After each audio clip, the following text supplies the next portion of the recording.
Vote যতই এগিয়ে আসছে নির্বাচনী প্রচারের পারদ ততই চড়ছে কেশিয়ারিতে। রবিবার গগনেশ্বর ও নছিপুরে ডোর টু ডোর জনসংযোগে নামলেন তৃণমূল প্রার্থী রামজীবন মান্ডি। বিধানসভা ভোটকে সামনে রেখে রাজনৈতিক কর্মকাণ্ডে সরগরম হয়ে উঠছে পশ্চিম মেদিনীপুরের কেশিয়ারি বিধানসভা এলাকা। একদিকে যেমন শাসক দল, অন্যদিকে বিরোধী, সকলেই এখন কোমর বেঁধে নেমে পড়েছেন ভোটারদের দোরগোড়ায়। এই প্রচারের রেশ ধরে আজ কেশিয়ারি ব্লকের গগনেশ্বর ও নছিপুর অঞ্চল জুড়ে জনসভা ও জনসংযোগ কর্মসূচি সারলেন কেশিয়ারি বিধানসভা তৃণমূল কংগ্রেস মনোনীত প্রার্থী রামজীবন মান্ডি। সকাল থেকে প্রচারের ব্যস্ততা ছিল তুঙ্গে। নির্বাচনী প্রচারের শুরুতে কারারোল শিব মন্দিরে পুজো দিয়ে নিজের প্রচারের সূচনা করেন প্রার্থী। এরপর কারারোল বুথ এলাকায় শুরু হয় ডোর টু ডোর জনসংযোগ। সাধারণ মানুষের সাথে কথা বলতে গিয়ে দিন বেশ কিছু এলাকায় স্থানীয় বাসিন্দাদের ক্ষোভের মুখে পড়তে হয় প্রার্থীকে। বিশেষ করে এলাকার বেহাল রাস্তাঘাটের দুর্দশা নিয়ে সরব হন স্থানীয়রা।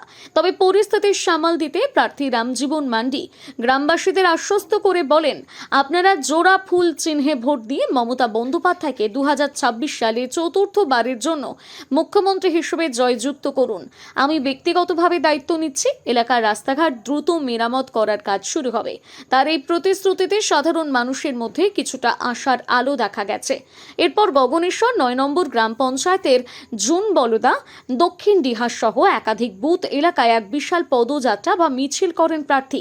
এই মিছিলে উপস্থিত ছিলেন পশ্চিম মেদিনীপুর জেলার সাধারণ সম্পাদক ফটিক পাহাড়ি, জেলা পরিষদ সদস্য মামনি মান্ডি ও পলি সাহা, কেশিয়ারি পঞ্চায়েত সমিতির সভাপতি উত্তম শীট এবং গগনেশ্বর 9 নম্বর অঞ্চলের সকল কার্যকরী সদস্যরা। পরবর্তী পর্যায়ে রামজীবন মান্ডি নছিপুর 6 নম্বর অঞ্চলের বিভিন্ন বুথে প্রচার চালান। তৃণমূল কর্মীদের দাবি, আজকের এই মিছিলে যেভাবে মানুষের ঢল নেমেছে তাতে নির্বাচনের ফলাফল তাদের পক্ষেই থাকবে।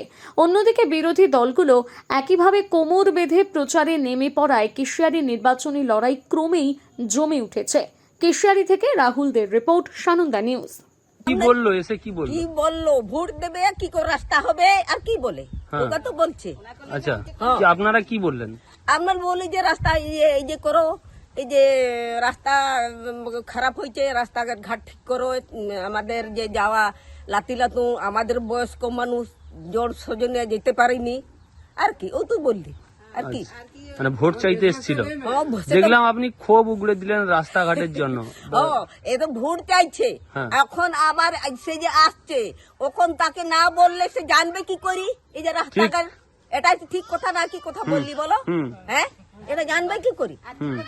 হ্যাঁ, আপনারা কি বললেন যে ভোট দেবেন?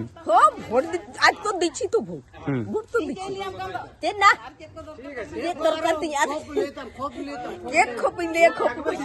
কি বললেন যে জিতলে কি করে দিবেন ঢালের রাস্তা? তার ঢালের রাস্তা করবে না কি করবে না, কি বলে আপনাদের কি বললো? আপনাদেরকে আমাদের তো বলছে যে ঢালাই রাস্তা হবে এই ধারে, আমাদের তো হয়ে গেছে পাশে, যে আজ সেখানে যেখানে যাচ্ছে মাঝখানে বাকিতে আছে না, সে ধারে তো হয়ে গেছে, আর মাঝখানেটা বাকি। মানে জিতলে, মানে যদি জয়ী হয়ে আসে তাহলে করে দিবে বলছে। তার কি করে তার জানবে ওরা।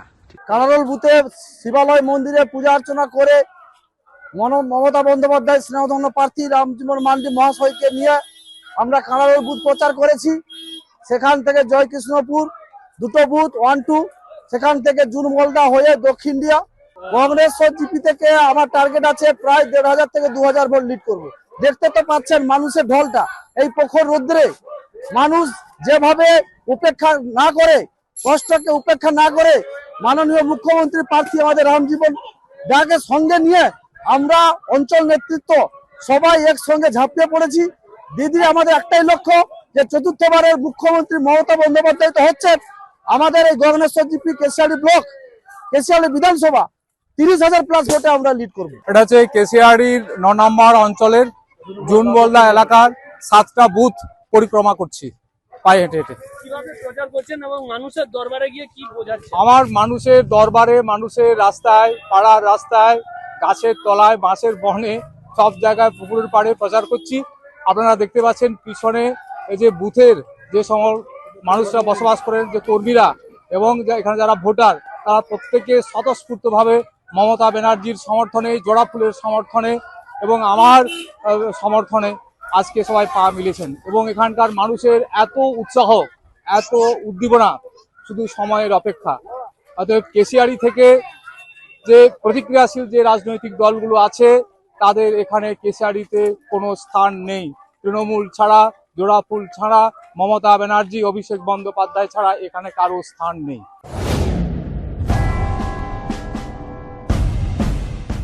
চিন্তায় পড়ে গেলাম, আমাদের এই বেলদা এলাকায় বাচ্চার জন্য ভালো কোনো ইংলিশ মিডিয়াম স্কুল কি নেই? চিন্তা করছো কেন? আমি তো কালকেই টিভিতে দেখলাম, আমাদের কাছেই তো রয়েছে সেন্ট আর্নল্ডস স্কুল। আপনি কি আপনার সন্তানের জন্য সঠিক স্কুল খুঁজছেন?